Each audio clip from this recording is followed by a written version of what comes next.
चमड़े की देती नहीं। बंधुओं, बोले मानव का सबसे बड़ा परम धर्म है कृष्ण चरणों में भक्ति। मंदिर इसलिए ना जाए कुछ चाहिए क्योंकि मानव का धर्म है, कथा इसलिए न सुने कुछ चाहिए कथा सुनना धर्म है, दान इसलिए न करे कि कुछ चाहिए क्योंकि दान करना मानव। अपने कन्हैया को सब कुछ मानता हूँ, अपने राम को सब कुछ मानता हूँ, और जिसको स्वयं मायापति मिल गया हो वो मायापति से क्यों बनेगा भाई?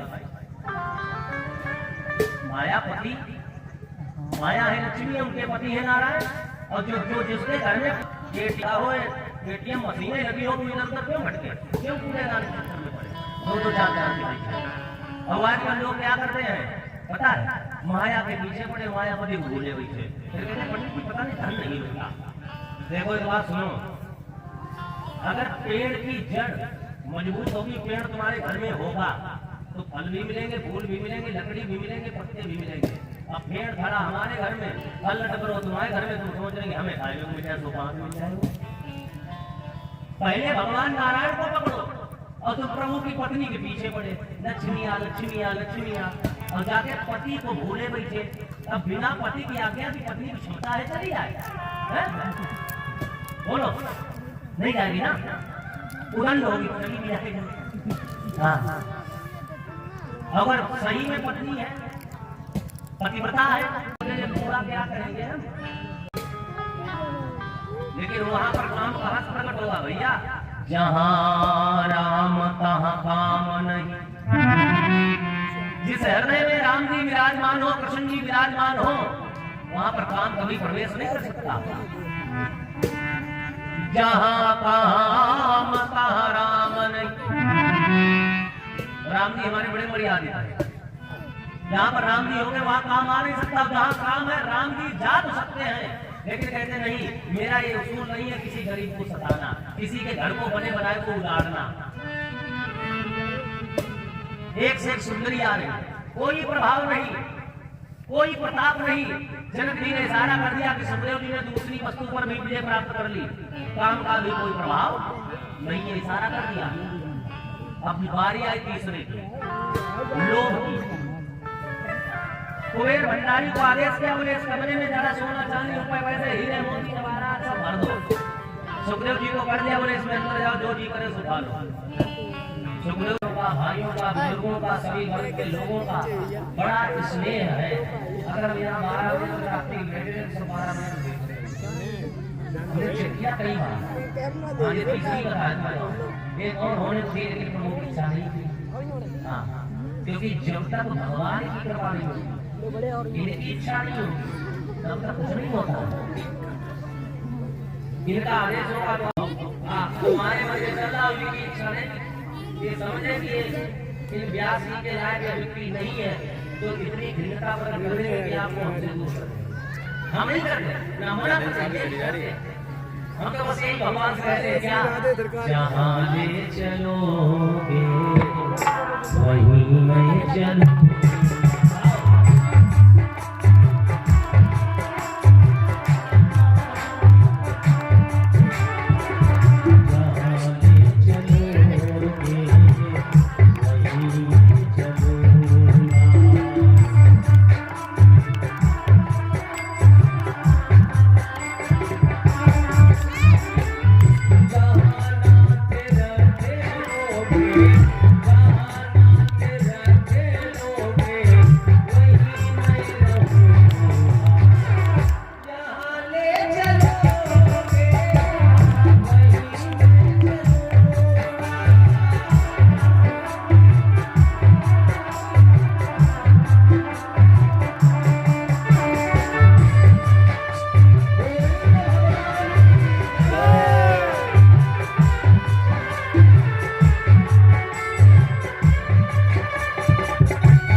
नौकर चाकर हो, किसी कोई कोई काम दे दे हमके कहना है तो हमारी गुणगान तो हम कर रहे हैं। जैसी उनकी वाणी है हमारे कन्हैया की कृपा से, उसी वाणी के माध्यम से।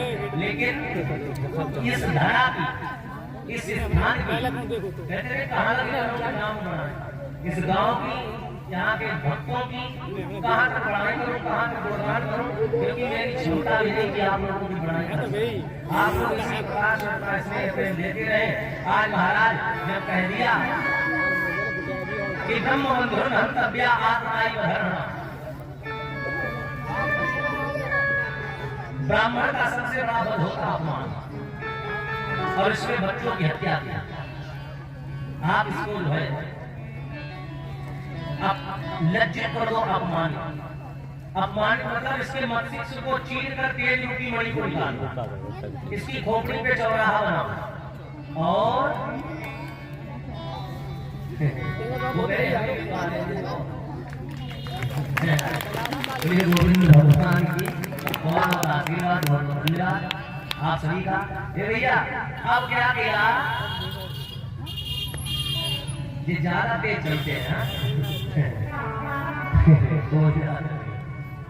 होना चाहिए भैया। अस्तुस्थामा को है पकड़ लिया, उसकी खोपड़ी पर चौराहा बनाया, चौराहा बनाने के बाद उनके गाड़ी खोल गई, और बाकी बाद में अपमानित करके छोड़ दो महाराज, अपमानित करके छोड़ दिया। अब इसके मन में ईर्षा प्रकट हो गई। ईर्षा जानो क्या होता है? ईर्षा जानते हो? ईर्षा कहते हैं मेरी एक मूर्ति भगवान ने पड़ोसी दोनों साथ हो जाए, इसको ईर्षा कहते हैं। ईर्षा बड़ी गलत होती महाराज।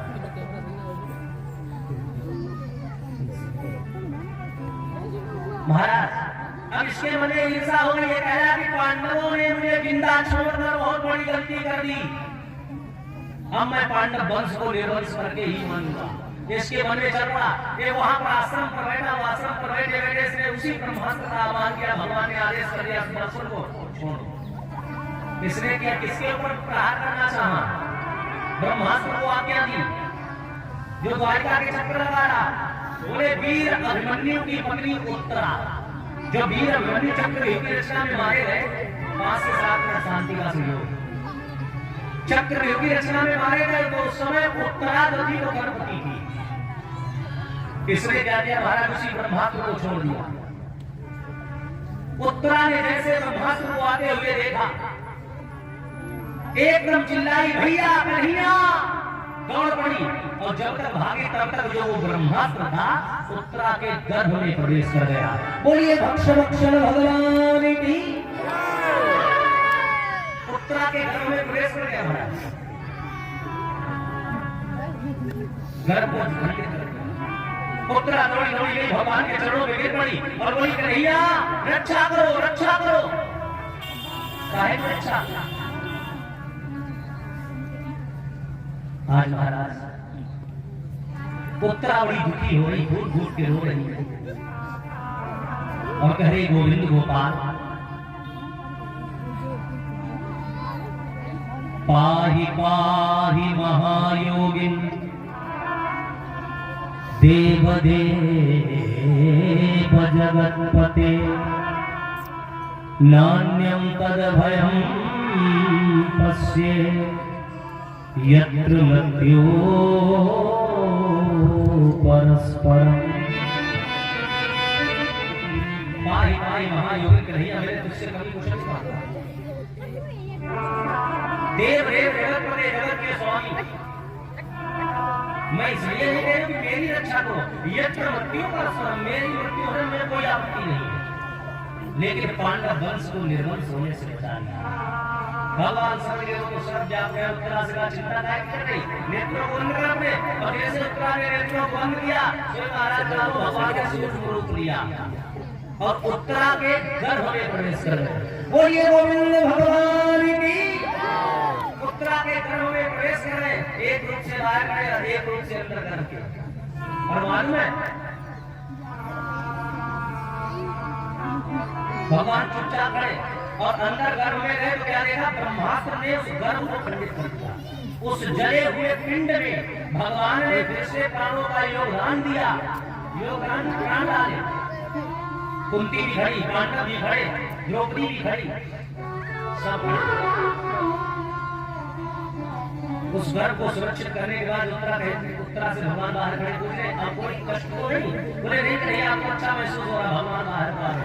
कुंती ने देखा, कुंती बोली वाह क्या बात है कन्हैया, भगवान बोले क्या बात हुआ, तुम बड़ी प्रसन्न लग रही हो। कुंती कह रही मैं समझ रही कि तू है कौन, आज समझ में आया, किसी को ना था, किसी को भोपा, किसी को किसी को गहनों, किसी को, लेकिन सबको करता तो पूरी है भगवान में। मतलब कुंती कह रही है अब मैं समझ गई तुम हो कौन, भगवान बोले कौन है, तो कुंती क्या कहती है भगवान से कि मैं समझ गई तुम ईश्वर हो, पर बालापन दिखलाते हो।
भगवान है,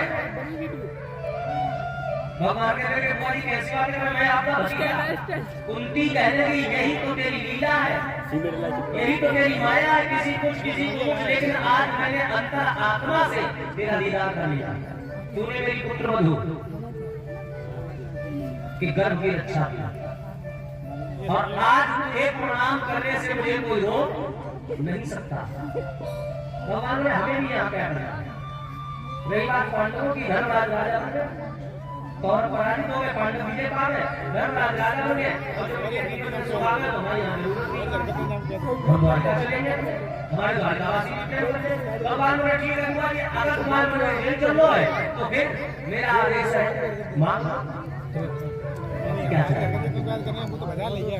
वरदान दूंगा, इसको जो सही सवाल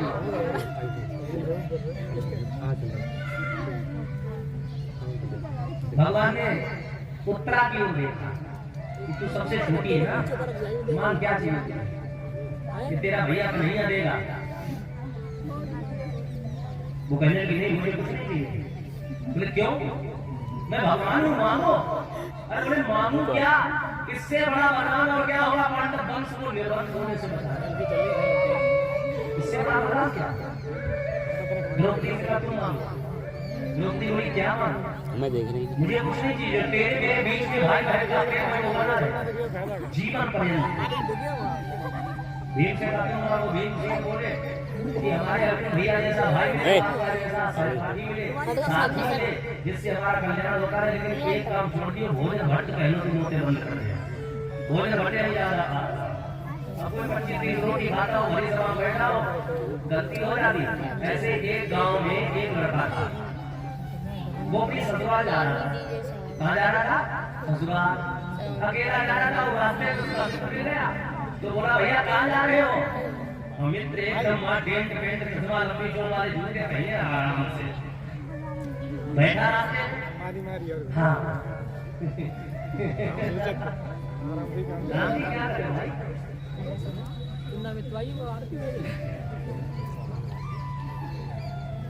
जूते पहने में चश्मा लगाया, जो गंवार है वो तो जीरो, और जो उसको संगी बोला तो हीरो। तो शादी में था बड़ा अच्छा था, आचार्य दादा से कहा भैया तुम्हारी ससुराल है, तुमने अच्छी होगी, तो लोग तुम्हें भूल जाएंगे हमें याद है, ऐसा कपड़े चेंज कर लो, तुम मेरे पहन जाओ। दूसरे वाले वो तो सब ठीक है, कपड़े तो बदल लेंगे, लेकिन एक बात याद रखना, ये मत कहते ना ससुराल के लिए मेरे कपड़े मत बोल दो, भाई काम बेइज्जती करते ना करवा दे। अरे मैं कैसी बातें कर रहे भैया, बिल्कुल नहीं। अब कपड़ों को ट्रांसफर किया, ध्यान दीजिएगा। हाँ, जो दूल्हा था उसने अपने मित्र के कपड़े पहन लिए, मित्र वाले दूल्हे वाले ने पहन लिए। चुप रहो, काम करो, धीरे धीरे बोलो भैया। अब कपड़े ट्रांसफर कर लिए, अब ससुराल में पहुंचे तो ससुर साहब ने देखा कि वहाँ दामाद आ गो। बोले एक और बोले मेरा मित्र है, बोले एक कुर्सी ले आ, कुर्सी मंगवाई। और पापा घर में कम लोग हैं, कुर्सी रखी में गंदगी लग जाती है ना, धूल मिट्टी, झाड़ू पोछा वाला कहाँ है?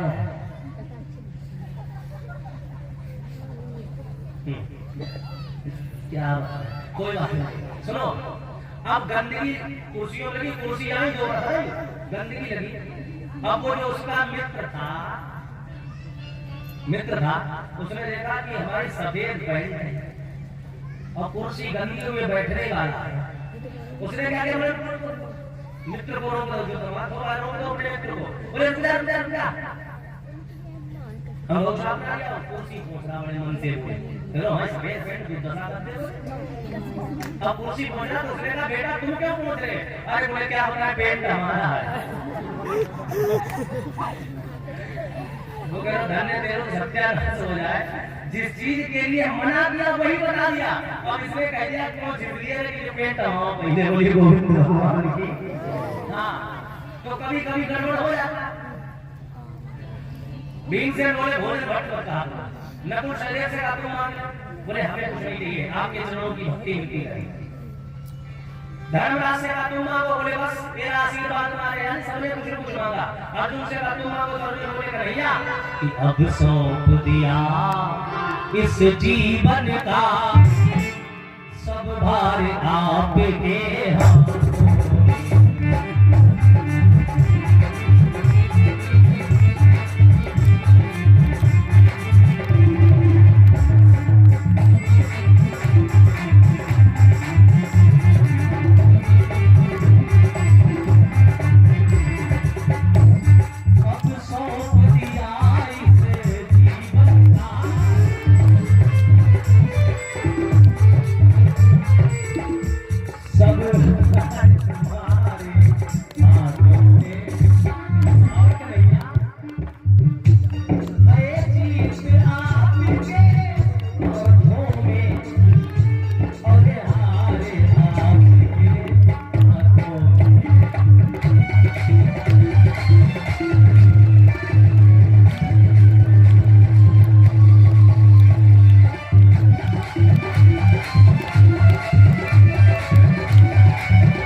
यदि मानव काम के जन्म मिले तो तब जन्मों का पुजारी मानव अधिकार क्या है, यही श्री राम लीला होगा। और जो हनुमान जी का रोल करते थे उनको सूचना लेकर के रामायण से लंका में जाना था, दूत बनकर के। अब जो हनुमान था वो कोमा में चला गया, बीमार हो तो अस्पताल में भर्ती। अब हनुमान बनने के लिए कोई था नहीं, हनुमान बनने को कोई था नहीं। अब बोले कि हनुमान कौन हुए? बोले कौन है तुम्हारे कौन है? हमारे गाँव हनुमान था, हनुमान को सोते तगड़े। बोले ठीक, उनको ले आए, बुलाया। बोले भैया सुनो, 1000 रुपया दूंगा केवल एक रोल। बोले कौन सा रोल? बोले तुम्हें केवल हनुमान बनकर के रावण के सामने जाना, और रावण अगर कुछ कहे तो उसको फटकार मार देना, कहना मैं राम हनुमान। बोले बस। बोले दिन भर पसीना पसीना हो जाए तो कहीं 2-4-500 पैसा हो जाए, 10 मिनट की गाली कहला। बोले ठीक है। अब वो तैयार हो गया, रावण की सवारी एक पहुंचा गुप्तचर, बोले महाराज रावण से वानर आया आगे पूछ रहे आग लगाकर के पूरी लंका जला सब पेड़ पौधे सब काट फेंक दिए। बोले उस वानर को बंदी बनाओ और मेरे समक्ष लाओ।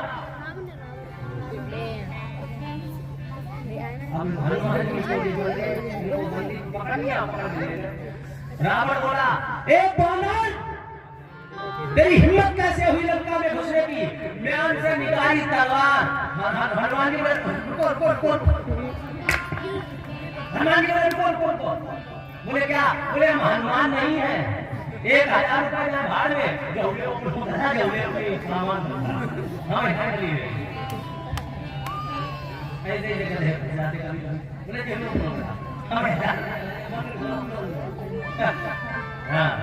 समस्या कभी कभी बड़ी गंभीर हो जाती है। भैया अब बारी आई, सबने कुछ न कुछ मांगा, 5 बोले 2 मिनट तैयार करो। नंबर आया कुंती का। भगवान बोले बोली कोई तो भगवान बनाओ, तू मांग लो। कुंती कहने लगी ना मुझे कुछ ना दिए नहीं। बोले नहीं को तुम्हें मांगना पड़ेगा। भगवान ने कसम दे दी। कुंती ने झोली फैला दी और कहा कन्हैया अगर तुम दे नहीं चाहते तो एक वरदान दे दो। बोले क्या? बोले क्या चाहिए? बोले वरदान ये दे दो। एक दुख जाए तब तक दूसरा शुरू होगा। लेला मतलब ये तो मांगने वाली चीज। बोले एक दुख ना होगा तब तक दूसरा शुरू होगा। भगवान बोले कोई क्या मांग रही? ये दुख भी कोई मांगने की बात है? अरे कुंती कहने लगी लाला को ना मालूम। भागवत में श्लोक लिखा देखो कुंती क्या कहती? विपदा नैव विपदो संपादो नैव संपदा विपद नारायण विस्मृति संपन्नारायण विस्मृति। मानव जाति के लिए सबसे बड़ी संपत्ति क्या है? भगवान की याद बनी है। ये हमारे तुम्हारे लिए सबसे बड़ी संपत्ति और इसी मानव के लिए सबसे बड़ी विपत्ति भगवान को भूल जाना। वो सुख को सुख नहीं कहते, सुख वो है जिसमें भगवान की याद नहीं है, दुख वो है जिसमें आप भूल जाते हैं। भगवान को भटकाए भूले बैठे वो ऐसे लोगों के ऊपर सुख के माथे सिर पड़े जो हरि हृदय से जाए और बलिहारी का दुख की जो पल पल नाम सही है। कन्हैया मुझे मालूम है यदि आज मेरे बच्चों के जीवन में संकट ना होता, दुख ना होता तो द्वारिका से सिलापासन में द्वारिका में माखन मिश्री खा रहा था और मुझे पता लग गया कि सुख आते ही मेरा पुत्र धर्मराज राजा बन गया। चलते और तुमने मन में संकल्प ले लिया कि तू द्वारिका चलना थी। भगवान कहते जो प्राणी अपने आप को सुखी समझता मुझे मेरी कोई आवश्यकता नहीं। कुंती कहने लगी इसलिए लाला एक दूर हो तो दूसरा शुरू हो जाए, दूसरा शुरू हो जाए। भगवान बोले नहीं कुंवारी अब मैं तुम्हें एक वरदान नहीं दे सकता। बोले क्यों?